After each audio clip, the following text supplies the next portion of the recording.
नमस्कार, बहुत स्वागत है आपका। आप देख रहे हैं अपना उत्तराखंड। मैं हूं शीनम शर्मा। उत्तराखंड में जंगलों की आग विकराल होती जा रही है। फायर सीजन की अगर बात करें तो अब तक फायर सीजन में 1000 से ज़्यादा जगह पर जंगल जले हैं और 1318 हेक्टेयर से ज़्यादा एरिया आग से प्रभावित हुआ है। जंगल की आग की चपेट में आकर अब तक 5 लोगों की मौत हो गई है। जंगलों की आग से अभी तक 29 लाख की वन संपदा का नुकसान हुआ है।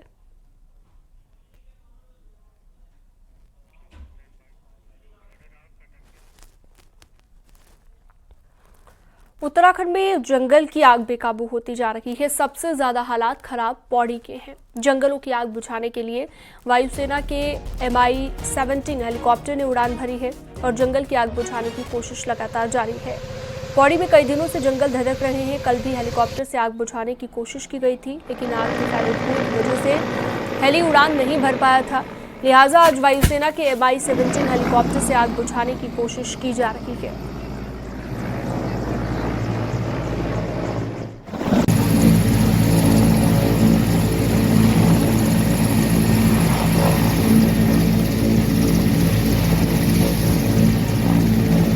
पौड़ी में आग लगने के बाद हालात बेकाबू हो गए थे। सेना के Mi-17 हेलीकॉप्टर से मदद ली गई।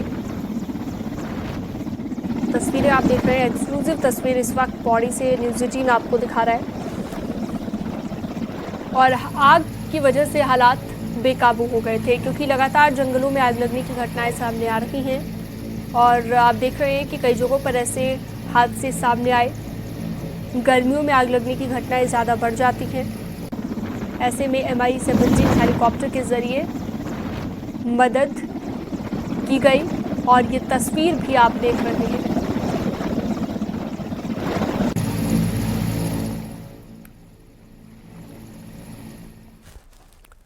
उत्तराखंड में जंगल की आग को लेकर सीएम सख्त हैं। सीएम धामी सचिवालय में जंगलों की आग के रोकथाम के लिए क्या प्रयास किए जा रहे हैं, इसकी समीक्षा कर रहे हैं। इसके अलावा गर्मियों के मद्देनजर पीने के पानी की समुचित व्यवस्था और आगामी मानसून सीजन की तैयारियों की भी समीक्षा की जा रही है। सीएम धामी चारधाम यात्रा की तैयारियों की भी समीक्षा करेंगे और मीटिंग के बाद सीएम रुद्रप्रयाग जाएंगे। ग्राउंड जीरो पर यात्रा व्यवस्थाओं का जायजा लेंगे। सुनील और प्रभात फोनलाइन पर जुड़ गए हैं ज्यादा जानकारी के साथ देहरादून से। सुनील, लगातार जंगलों में आग लगने की घटनाएं सामने आ रही है। चारधाम यात्रा भी ऐसे में होनी है और ऐसे में तमाम इंतजाम सही तरीके से हो पाए, इसके लिए मुख्यमंत्री की अध्यक्षता में एक हाई लेवल मीटिंग हो रही है। इसे लेकर क्या जानकारी, मीटिंग में कौन कौन मौजूद है? देखिए, 10 मई से चारधाम यात्रा शुरू होने जा रही है और इधर फॉरेस्ट फायर भी अपने विकराल रूप में है।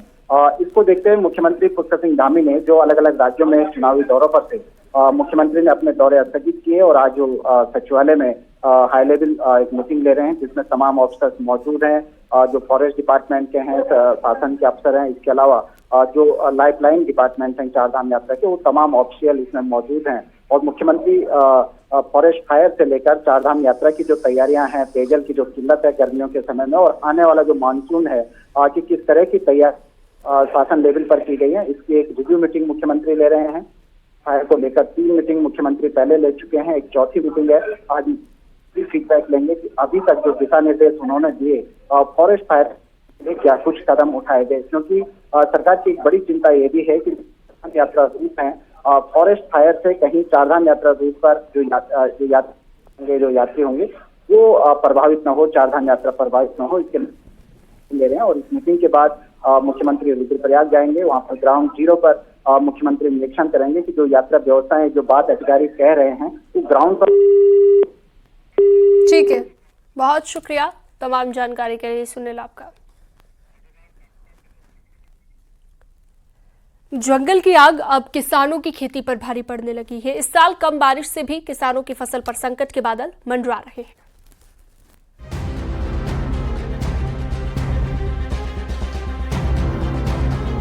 ग्लोबल वार्मिंग से धरती का न्यूनतम और अधिकतम तापमान 1 डिग्री से अधिक बढ़ गया है, जिससे फसल चक्र भी प्रभावित होने लगा है।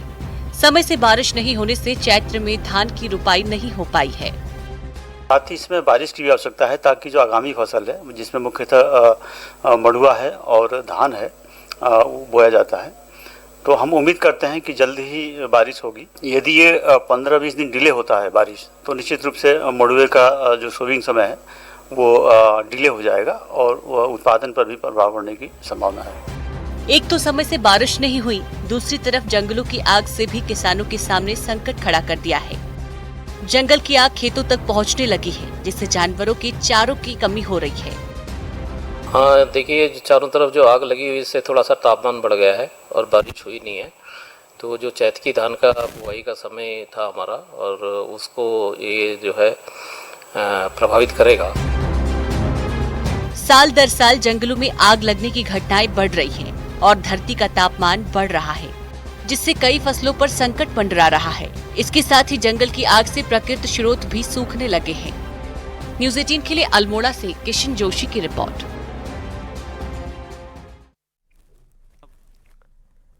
उत्तराखंड में तेज बारिश का अलर्ट लगातार जारी है। मौसम विज्ञान केंद्र ने जारी किया है यह अलर्ट और कई जिलों में तेज बारिश की संभावना जताई गई है। इसके साथ ही आंधी तूफान को लेकर भी अलर्ट जारी किया गया है। पहाड़ में कई जगह पर देर शाम हल्की बूंदाबांदी हुई है। जंगलों में विकराल होती आग को लेकर सभी की नजरें बारिश पर टिकी हुई है। ऐसे में अगर तेज बारिश होती है तो जंगलों की आग बुझाने में मदद मिलेगी, जिससे एक बड़ी राहत मिल सकती है। पहाड़ में फायर सीजन में जंगलों की आग से वन संपदा को भारी नुकसान पहुंचा है। ऐसे में अगर बारिश होती है तो वन विभाग को भी बड़ी राहत मिलेगी।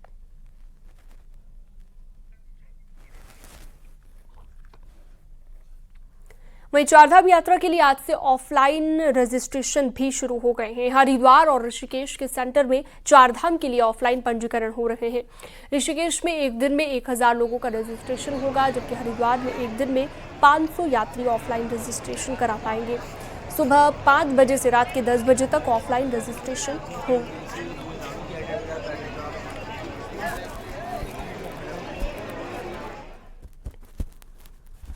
ऋषिकेश के ट्रांजिट कैंप में देश भर से आने वाले यात्रियों के बायोमेट्रिक रजिस्ट्रेशन शुरू हो गए हैं, लेकिन शुरुआत में ही व्यवस्थाओं को लेकर यात्रियों में नाराजगी देखने को मिली है। यात्रियों का ये कहना है कि ऑफलाइन रजिस्ट्रेशन के लिए लंबी लंबी कतारें लगती हैं, लेकिन व्यवस्थाओं को देखने वाला यहाँ पर कोई नहीं है, जिसकी वजह से उन्हें दिक्कतों का सामना करना पड़ रहा है। दिक्कत ये है, जैसे इन्होंने कहा था कि सुबह 5 बजे काउंटर खुल जाएगा, लेकिन 5 बजे काउंटर ना खुल के 5 बजे लोग तो आ गए थे, पब्लिक आ गई थी, दर्शन श्रद्धालु भी पहुंच चुके थे, अंदर काउंटर पे भी लोग, लेकिन काउंटर का वो अपडेट नहीं हुआ। अपडेट होने में 3 घंटे लग गए। अब वो क्या प्रॉब्लम उनकी रही है मेरे को नहीं समझ में आ रहा, लेकिन यहाँ बहुत भीड़, लाइन लोग लग रहे हैं, कोई देखने वाला नहीं है। तो व्यवस्थाओं से संतुष्ट नहीं है आप? जी ना, व्यवस्था से संतुष्ट नहीं है।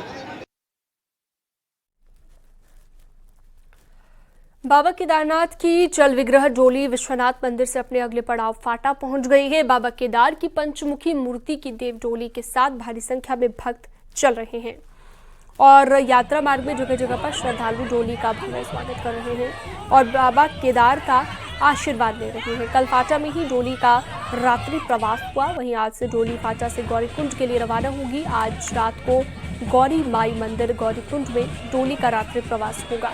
9 मई को केदारनाथ धाम में डोली पहुंचेगी, जिसके बाद 10 मई को बाबा केदार के कपाट खुल जाएंगे। हर साल ओमकारेश्वर मंदिर में बाबा केदार का शीतकालीन प्रवास होता है और सोमवार को ओमकारेश्वर मंदिर से बाबा की डोली केदारनाथ धाम के लिए रवाना हुई थी।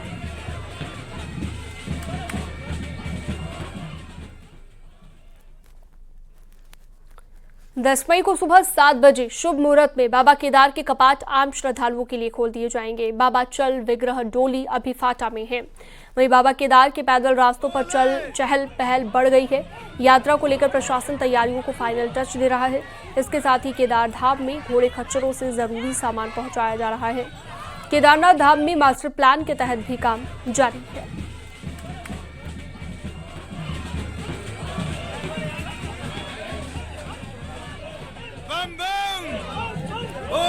10 मई को बाबा केदार के कपाट खुल जाएंगे। इसी के साथ चारधाम यात्रा की शुरुआत हो जाएगी। सुबह 7 बजे शुभ मुहूर्त में कपाट खोले जाएंगे। फाटा में बाबा केदार की चल विग्रह डोली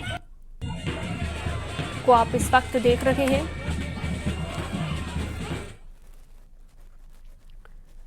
रुद्रप्रयाग में पंच केदारों में एक तृतीय केदार श्री तुंगनाथ के कपाट खोलने की प्रक्रिया शुरू हो गई है।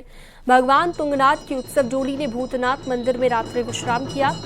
और 9 मई को तुंगनाथ की उत्सव डोली चोपता में प्रवास करेगी और 10 मई को देवडोली सुबह तुंगनाथ मंदिर परिसर पहुंचेगी। 10 मई को 12 बजे तुंगनाथ मंदिर के कपाट ग्रीष्मकाल के लिए खोल दिए जाएंगे।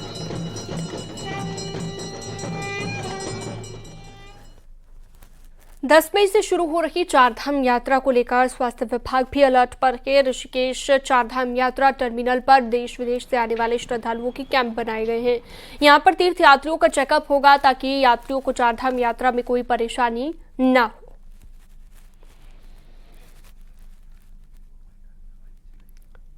चारधाम यात्रा के चलते इस बार उत्तरकाशी में गंगोत्री और यमुनोत्री हाईवे पर कई जगह गेट सिस्टम होगा। संकरे स्थानों पर गेट सिस्टम से आवाजाही होगी गाड़ियों की और ट्रैफिक की निगरानी के लिए ड्रोन का भी इस्तेमाल किया जाएगा। साथ ही यमुनोत्री पैदल मार्ग पर भीड़ नियंत्रण के लिए डंडी कंडी का नंबर सिस्टम से संचालन होगा। पुलिस ने गंगोत्री और यमुनोत्री हाईवे पर ऐसे 6 रूट चिन्हित किए हैं जहां पर गेट सिस्टम होगा।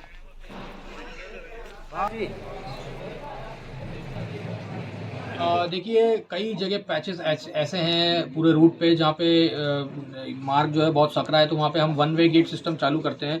इसकी गंगनानी से डबरानी और डबरानी से लेके सूखी टॉप तक 1 वे सिस्टम चलेगा। और इसके अतिरिक्त जो यमुनोत्री रूट पे स्याना चट्टी से ऊपर जानकी चट्टी तक हम 1 वे चलाएंगे।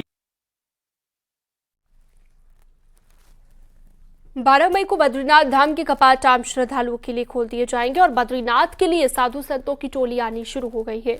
ऋषिकेश से ये टोली पैदल यात्रा कर रही है जो कि बद्रीनाथ धाम तक जाएगी। ये टोली रोज 16 से 20 किलोमीटर की पैदल यात्रा करती है।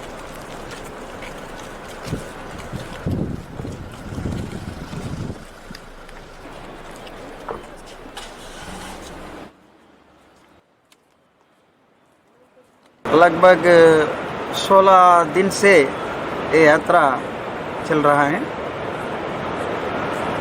हर दिन 20 या 16 या 15 किलोमीटर पद यात्रा से चल रहा है हम। चारधाम यात्रा को लेकर उत्तरकाशी पुलिस ने अपनी तैयारी पूरी कर ली है। यात्रा के दौरान पुख्ता सुरक्षा के इंतजाम के लिए पुलिस ने कई बदलाव किए। इस बार कपाट खुलने से पहले ही पुलिस अपने पॉइंट्स पर तैनात हो जाएगी। यात्रा व्यवस्था के सही संचालन के लिए पुलिस ने इस बार 30% से ज्यादा फोर्स को बढ़ाया है, जबकि 5 संवेदनशील जोन बैरियर बनाए गए हैं। इस बार 5 नए स्थानों पर भूस्खलन जोन बैरियर बनाए गए हैं और इन बैरियरों पर पुलिस कर्मियों की तैनाती रात दिन होगी।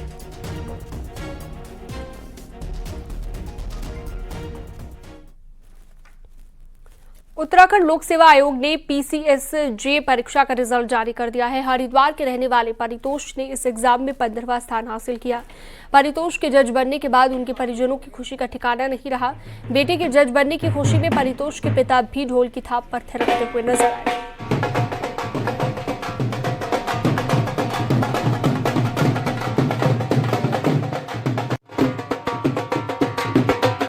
मैंने तैयारी करने के लिए सारी किताबों का पढ़ा है, अपनी अच्छे से उनका अध्ययन करा है और अपने पिताजी के मार्गदर्शन के साथ मैंने ये परीक्षा को उत्तीर्ण करा है। अगर आपके घरों में बिजली की नकली तारें और कम लोड पर अधिक खपत है तो रहिए सावधान कि कहीं आपके सपनों का आशियाना गर्मियां बढ़ते ही खतरनाक ना हो जाए। आखिर क्या है मामला, पूरा रिपोर्ट आपको दिखाते हैं।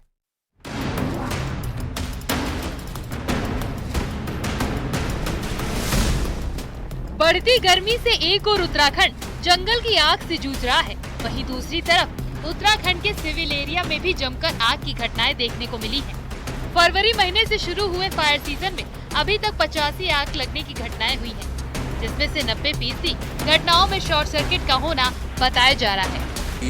ये सीजन होता है, फायर सीजन जो है, जैसे जैसे टेम्परेचर बढ़ता है तो ये आग की घटनाएं जो है नेचुरल रूप से होने लगती हैं।